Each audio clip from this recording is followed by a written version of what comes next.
बातें करते हम खेतों की और उसके रखवाली की, बाग बगीचा फल फूलों और फसलों की हरियाली की। हम बीजों की बातें करते उत्तम जल संसाधन की, हम तकनीकी बातें करते फसलों के उत्पादन की। हर किसान का सपना सच हो जीवन सुखद बनाने को, गाँव-गाँव के हर आंगन का प्यारा सा ही दर्शन। कृषि दर्शन, कृषि दर्शन, कृषि दर्शन, कृषि दर्शन, कृषि दर्शन, कृषि दर्शन, कृषि दर्शन, कृषि दर्शन। नमस्कार, जोहार। कृषि दर्शन कार्यक्रम में आप सभी का स्वागत है। मैं हूं नमिता। खेत खलियान कुशल किसान, इस कार्यक्रम के माध्यम से हम आपको खेती बाड़ी के बारे में बताते हैं और विभिन्न क्षेत्रों में उपयोग होने वाले उपकरण के बारे में भी बताते हैं। बातों का सिलसिला शुरू करते हुए सबसे पहले आपको दिखाते हैं कृषि समाचार। नमस्कार, कृषि समाचार में आपका स्वागत है। मैं हूं प्रियंका। आइए देखते हैं आज कृषि समाचार में क्या है खास। दलहन और तिलहन की खेती के लिए अनुदान पर ले सकते हैं कृषि यंत्र।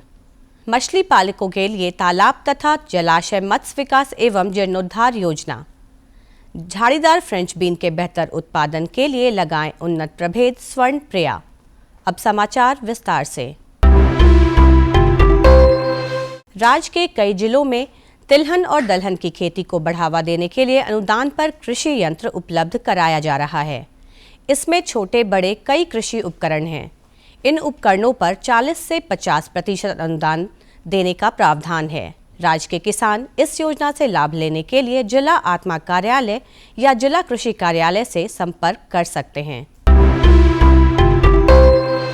राज्य के मछली पालक तालाब तथा जलाशय मत्स्य विकास एवं जीर्णोद्धार योजना के तहत कुल 16 प्रकार की सुविधाओं का लाभ ले सकते हैं।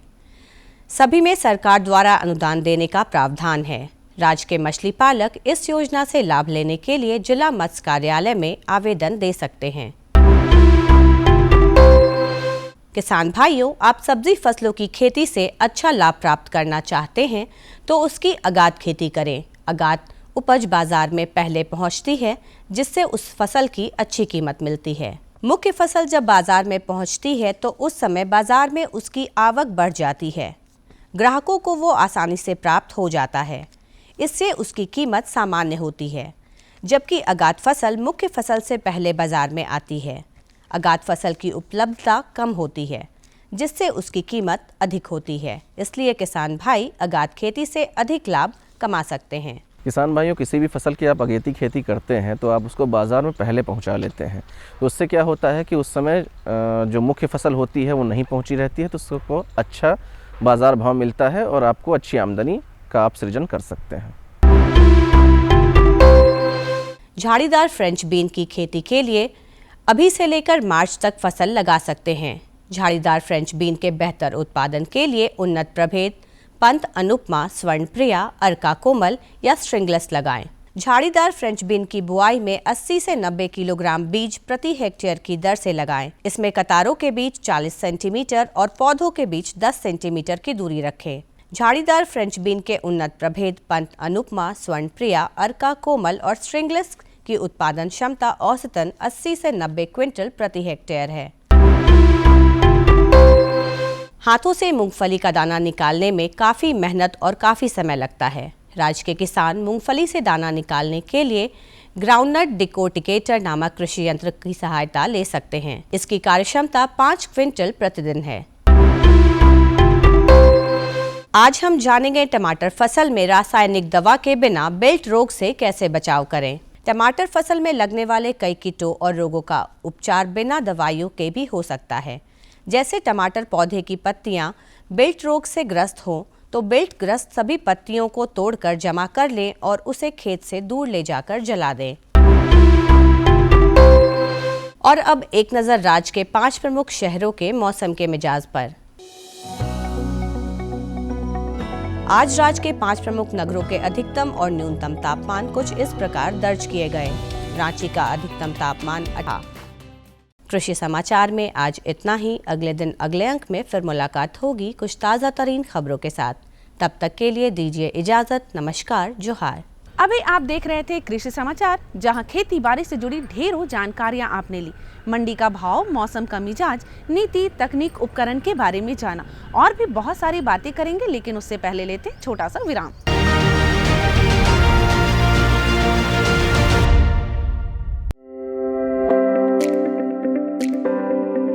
आज भारत का किसान पहले से अधिक सशक्त, समृद्ध और आत्मनिर्भर है। इसका कारण है माननीय प्रधानमंत्री श्री नरेंद्र मोदी जी के नेतृत्व में भारत सरकार द्वारा लगभग 10 वर्षों से किसानों के लिए चलाई जा रही अनगिनत योजनाएं, जैसे सॉइल हेल्थ कार्ड, प्रधानमंत्री फसल बीमा योजना, पीएम किसान सम्मान निधि योजना, पीएम किसान समृद्धि योजना, पीएम कृषि सिंचाई योजना इत्यादि। इस वर्ष लाल किले की प्राचीर से प्रधानमंत्री जी ने कृषि के क्षेत्र में आधुनिकीकरण की दिशा में एक संकल्प लिया कि हमारे एग्रीकल्चर सेक्टर में टेक्नोलॉजी आए, एग्रीटेक को बल मिले, इसलिए विमेन सेल्फ हेल्प ग्रुप की बहनों को हम ट्रेनिंग देंगे और हजारों ऐसे विमेन सेल्फ हेल्प ग्रुप को भारत सरकार ड्रोन देगी, ट्रेनिंग देगी और हमारे एग्रीकल्चर के काम में ड्रोन की सेवाएं उपलब्ध हो। इसके लिए हम शुरुआत करेंगे। प्रारंभ हम 15,000 विमेन सेल्फ हेल्प ग्रुप के द्वारा ये ड्रोन की उड़ान का हम आरंभ कर रहे हैं। इसी कड़ी में आज प्रधानमंत्री नरेंद्र मोदी जी ड्रोन दीदी योजना का शुभारंभ कर रहे हैं।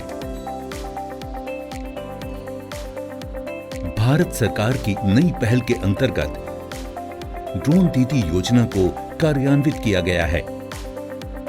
ड्रोन और उसके सहायक एक्सेसरीज की खरीद के लागत का 80% या अधिकतम 8 लाख रुपए तक स्वयं सहायता समूहों को केंद्रीय वित्तीय सहायता प्रदान की जाएगी। इस क्रांतिकारी पहल से अतिरिक्त आय अर्जित करने के लिए हमारे किसान सक्षम होंगे। माननीय प्रधानमंत्री श्री नरेंद्र मोदी जी के नेतृत्व में भारत सरकार किसानों को ड्रोन के उपयोग के लिए प्रोत्साहित कर रही है। किसान ड्रोन का उपयोग कर पारंपरिक खेती के तरीकों को बदल रहा है। आधुनिक हाई रेजोल्यूशन कैमरा और उन्नत सेंसर से लैस किसान ड्रोन भारतीय कृषि क्षेत्र को नई ऊंचाइयों पर ले जाने की क्षमता रखते हैं।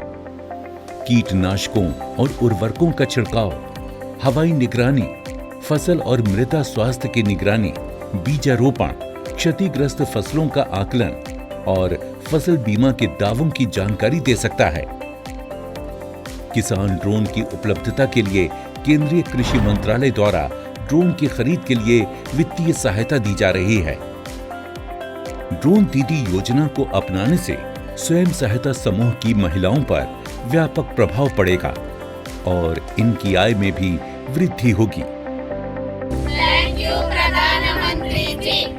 कल तक जो हमारे किसान संसाधन के अभाव में कठिनाइयों में थे, वो अब नई तकनीक की ताकत से मजबूत हो रहे हैं और यही परिवर्तन हमारा नया भारत है, जिसकी गूंज पूरी दुनिया में सुनाई दे रही है।